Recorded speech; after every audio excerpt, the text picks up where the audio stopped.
business cycle. It is. Let's talk about and we're going to get to EA here in a minute, and that's where we're going to talk about where I think that the message is turning around a little bit. But first, let's talk about WB and the Shadow of War Fort Hog Orc Slayer DLC content. If you didn't know, originally this Fort Hog DLC was going to be paid DLC, and it was to honor, of course, Michael Forgey, who died during the development process of this game. He works at Monolith Studios. And I understand Monoliths want to immortalize Michael Forgey in their game by, making him an orc in their game. But that's not where the problems start, or stop. The problem is that these were going to be paid DLCs, and a certain percentage, a majority percentage of the sales of this DLC was going to go to Michael Forgey's family. There was also a GoFundMe campaign going on around this to help support his family through, I think it was through 2019 or something like that. But of course, there were certain states that would not be eligible, like the way that their tax laws are, of course, and the way tax laws overseas. Not all territories where the game are sold were going to go towards the charity. Well, since then, WB has decided to make this game or this DLC free for everyone and take down the GoFundMe page and just donate directly themselves. I think this is a good PR move. A little late. They should have, I think that this is how this should have started to begin with. But that's just me. And I wouldn't care to give money to support Michael. But as a PR move, I think this is the right move to make, but I think it's a little too late. Of course, this comes on the heels of WB already having controversy because they have random loot boxes in their single-player campaign, microtransactions. What do you guys think? I guess it's a nice touch to do it in memory of one of their developers and everything. Dang, the guy was born the same year I was born. I don't know. I don't like to see monetization off of grief or. Yeah, that's where it felt kind of scummy, a little controversial there. And it's like, well, some of the proceeds are going to this family, but then the rest of the proceeds are going to the company. So they're making money off of this still. They're profiting off of it. Right. Look, here's my thing. I don't think that there is a problem with obviously selling DLC where the funds go towards the guy's family, but there's nothing wrong with that. But when you can't 100% say where other territories' monies are going to go, or where the other, 10% of the funds are going to go, and you're not open about that's where that controversy comes in, and it sounds kind of shitty what you're doing. Personally, my biggest thing against this game now, I think this is a good PR move. I'm still concerned about the microtransactions, which we're going to talk more about that too, within the single player game. But I think this is a good PR move on that part. Augur Dune says, I personally think it's a shitty move on the company's part. They should have had plans in place for life insurance for their employees. It shouldn't be a burden to the masses. That's true. I agree with that. That they try to pin it on DLC to help families. That's just shitty move to gamer sympathy and get more sales. Plain and simple. Engage jump. Okay. Yeah, I think I kind of too little, too late. I can agree with that. Okay. Yeah, there has been bad PR about Shadow of War the entire time. All right. So we were talking about Shadow of War. Let's go ahead. Here's the thing too, is a lot of people have been calling bullshit because microtransactions tend to skew how games are played, right? Usually. If you have microtransactions, usually they add a grind because they always say that thing. Oh, well, you can earn it in game. You don't have to purchase. Well, how much grind am I going to have to do? Am I going to have to do 300 hours of this bullshit activity that nobody likes, that isn't fun, in order to get the thing? No, that's why we have the microtransactions. So you pay to get ahead. You know the thing, and Yeah. It's just not So why good. Why put that grind part Engage in jump. it in the first place? Right. Well, why make the grind part in the first place? Obviously, so that you can. It's there so that people will be like, I don't feel like doing this. I'll pay to not have to do it. Right. But it's like, well, don't make us have to do it in the first place. So, I will not grind a single player game to get a gun skin ever. Yeah, no. Yeah, and keep in mind when you talk about microtransactions, make sure you delineate from free to play games versus full AAA games. That you Yeah, pay I mean, for, okay? if you're going to use Free-to-play- microtransactions to pay for your game, requires it the microtransactions so that other people can play for free. right. Even though So- I may think that's unfair, whatever. You're playing the game for free because of these microtransactions. So free Right. to play games, that's different. I That's agree. the business model. Yeah. Now, when you pay $60 agree for a with game, and then say, well, you can buy an experience scroll, whatever the case may be, so you don't have to grind or whatever to get this stuff, then. Yeah, if you're already paying for the game, then And you're there's paying- difference. I don't mind for like buy different paint jobs and stuff like that. that most people wouldn't buy, but if some people want to pay to buy that, Mm. then Nameplates, different weapon colors, doesn't help any. You can't fire any better. You gain Right. extra riches Right. better, and it's just it's all not cosmetics. stuff that will make you better at the game. No, I don't mind So- that. Like change your gun color on your Call of Duty, whatever. So gold is a form of in-game currency awarded in small amounts at specific milestones, and for participating in community challenges, developers Monolith say it can also be purchased for real money by adding funds to your Steam wallet. Along with the Mirian gold can be used to purchase loot chests, war chests, and here's the thing: you remember the Nemesis system that was so great from Shadows of Mordor? They're putting the Nemesis orcs in these loot boxes, and that's what's so shitty Yes, about Joe. this too. So, kind of breaking that system when you find out that there's like a base mode, an online base mode, where like pretty much if you bought the Has orcs, WB you're going to do better Open and than honest about this? do what? Has WB been open and honest about Oh this? yes. So, and the committee hasn't been toxic at all, right? I'm getting to that. Hold on. I'm just saying. The Monolith guy came out and has pretty much said they asked him would he buy the microtransactions, and he said no, he wouldn't. And he also says that the game is balanced with the microtransactions. When they game tested the game, microtransactions were turned off, so that the game is balanced. Pretty much, from what I get with his interview with the developer that was talking about microtransactions from Monolith, is they didn't want them in the game. This is something that WB has done. And this is strictly on WB. And I'm trying to look for the interview. That's what I've been trying to look for, and I can't find it. I just find everything from like 5 months ago that talks about it.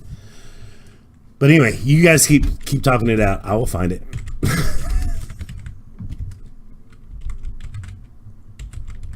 Or not.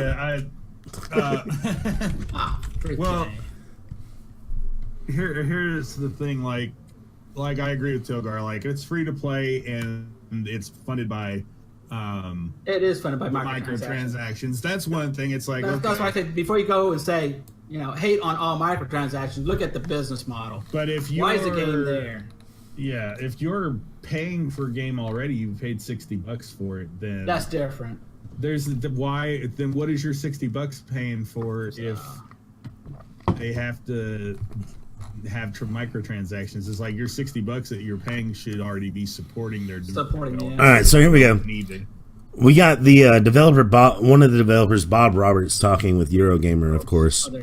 And Eurogames asking, like, what can you say to reassure the fans who will never buy a loot box? The Shadow of War has still been balanced with them in mind. Roberts responds, we're working our tails off to make this massive game, and as a designer, the design director, I focus on balancing it. We do a ton of playtesting and make sure it is tuned for a setting where people can enjoy it.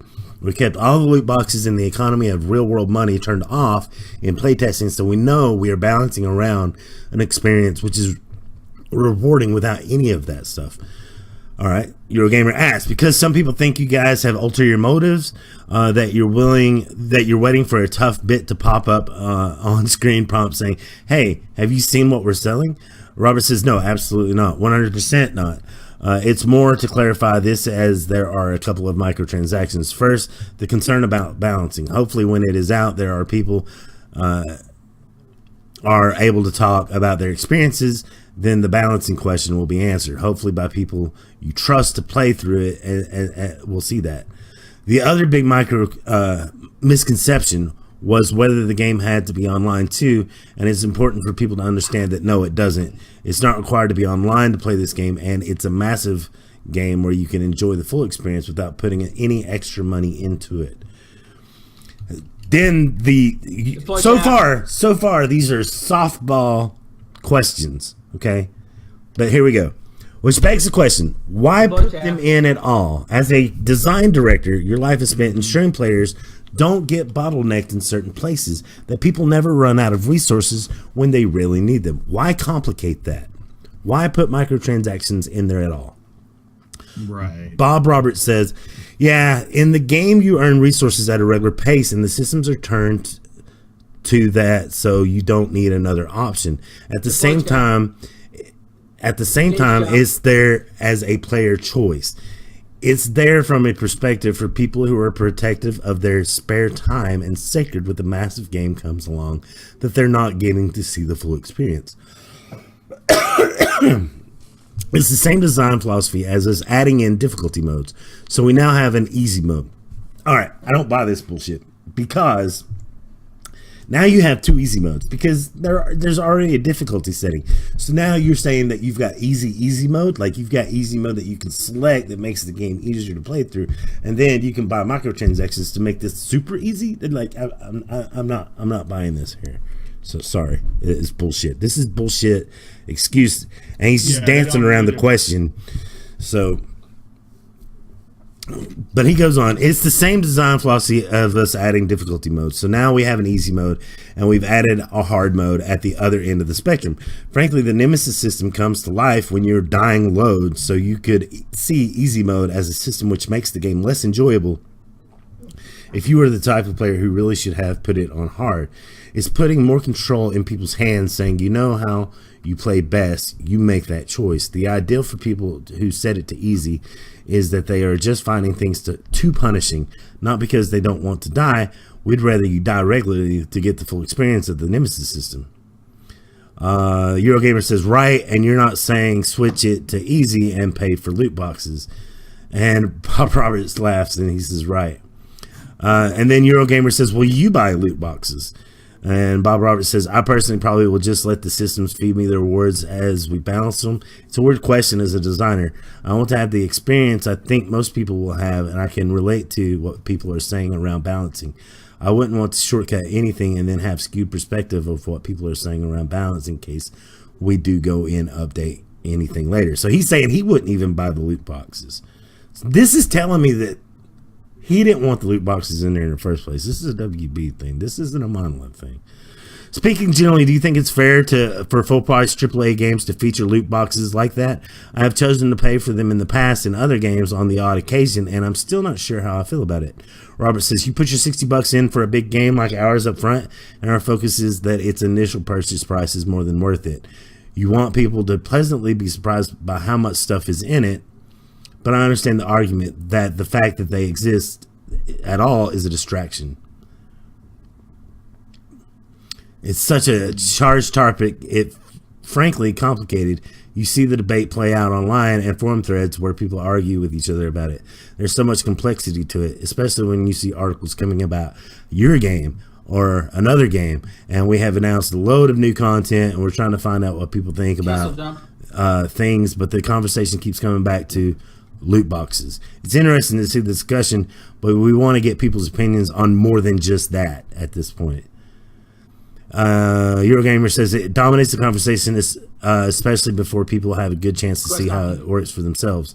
Bob Roberts responds, yeah, obviously we have tuned our game so it works without those things, and that including them does not distract from the rest of it. Wow. Hey, Verage Story, it's going good. How are you doing? You're hyped on Shadow War? Awesome. Sounds like pay for easy mode gear, or conversely pay for more difficult enemies. You don't know you want, give us money, tell you that's literally what they... Yeah, exactly. Yeah, normally in a game you don't have to pay to change your difficulty. You just change the game settings from easy to difficult, depending. It's like, oh no, instead of doing that, we're going to make it easier for you to decide your difficulty by you buying a microtransaction that makes it harder or difficult for you.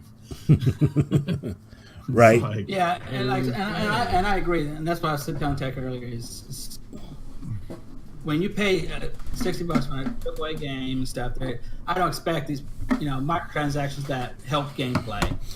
I think for cosmetic changes, but for helping gameplay. Nah. Now, free-to-play games where the business model is those microtransactions, that's a different story. I think the biggest thing here is, though, guys, is these are random loot boxes. It's a gambling system in a $60 title. Why can't we just buy what we want? FTC or somebody was looking into that? I said the FTC will probably start. Yeah, the Federal Trade Commission will probably get involved sooner or later about the whole random loot boxes, because you're thinking you're making a gambling system aimed at kids without disclosing your drop rates here in the States, and then on top of 13-year-olds can go on it. Like, even at a gambling casino, there's age regulations and shit like that in place. So yeah, without drop rates and your winnings are nothing tangible to anything outside of that game. So, like, even if you go to a casino, at least you're winning money back in return if you win. And the drop rates are posted, of course. But in video game space, you're not winning back money. You're winning back a useless digital item that holds no value, really. So, yeah, I do think the FTC sooner or later gets involved in loot boxes. And I think that this is the last hurrah for loot boxes. And that's why we're seeing so many of them appear. But we only have ourselves to blame at the same time. And when I say that, I'm talking about the people, us as gamers, who buy into loot boxes. Look at how, nobody complains about Overwatch having loot boxes. I do. I think it's bullshit. I've complained about Overwatch and games like it having loot boxes from the very, very, very beginning. I don't agree with the practice. And you can say, oh, but it helps further. It helps. What is it? It helps to make sure that they're putting out new content for the multiplayer, and that they keep doing this, and it keeps the servers online. That's bullshit. We're talking about multi-billion-dollar companies that already got your money off of this, the pre-order, the DLC, the expansion, and now they're making $2.5 million or more a day off of microtransactions. The loot boxes are paying way more than you think. How much do you think that Rockstar is making off of those shark cards on a daily basis? It would blow your mind, because it is well over $700 million a day. A day. Dang. That is baffling. Did the article convince you to try out Shadow? I'm going to try out Shadow of War regardless. It's not that. The thing is will I participate in the loot boxes? No, probably, definitely not. But that's where the debate is how tuned is this in? Because we just came off of NBA 2K18 too, that the loot boxes affected gameplay in a $60 annualized title. That is not good.